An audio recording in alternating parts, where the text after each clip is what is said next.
Purposely. Your life, God's purpose. Listen at onpurposely.com. That's not fair. That's not fair. I wonder how many times my parents heard that from my brothers and I when we were growing up.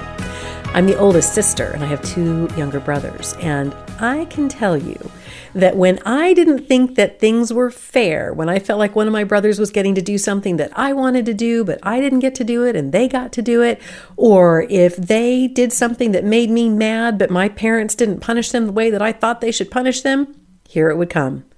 That's not fair. I'm Julie Lyles-Carr, and this is God on the Go, part of the Purposely Podcast Network, where we help you make the minutes matter. And we've been talking about things that distract us, distractions.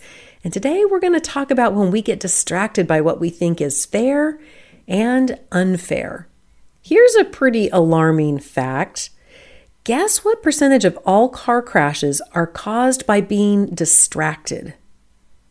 You ready for the answer? Almost 30%. That means that when a car crash happens, there's a really good chance that instead of someone being focused on what was the most important, which was being safe on the road, they got distracted by something else, which took them away from the thing that was really the most important, staying safe.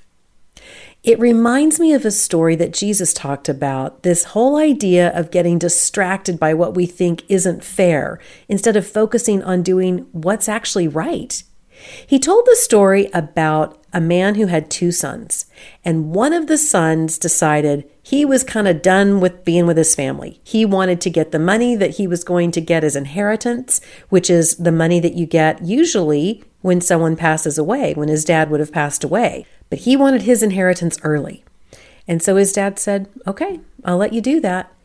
And so this son took that money and he really made a lot of bad decisions. After a period of time, he decided, you know what?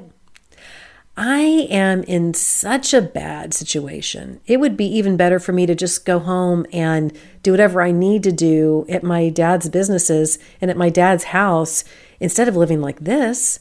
And so he went back home. When he got home, his father went running out to meet him, welcomed him with open arms, threw a big party, and his brother said, basically, that's not fair. I'm the son who stayed here. I'm the son who didn't ask for my inheritance early. I'm the one who's been doing all the good stuff. And yet this brother of mine comes home and Dad, what do? Well, you throw him a party. It's not fair. That older son, that brother, he got distracted with the fair and unfair thing.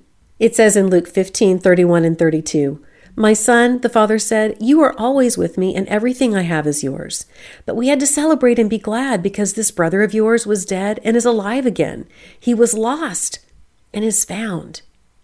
That's really what was most important, right? Was that the brother had come home. And yet, because the older brother got so focused on what was fair and what was unfair as far as he was concerned, he got distracted away from the joy that was there when his baby brother came home. What's that like for you? Do you have times that when something feels unfair, it can make you distracted from the things that are really good? It can distract you from the path that you've been on. It can distract you from realizing the blessings you have and the things that are going really well in your life. It happens to me. It still happens even as a grown-up. Something will happen that I won't think is fair, and all of a sudden, I'm distracted off of my own path on the road that I'm supposed to be on, and I'm checking out what everybody else is doing and whatever else they might have and what other opportunities they might be getting.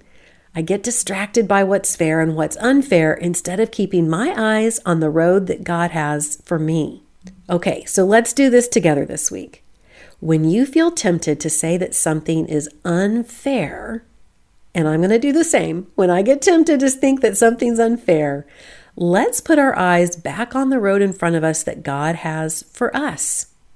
Let's not look and compare at what's going on with somebody else. Let's look for the blessings that God has in our path, in our lane.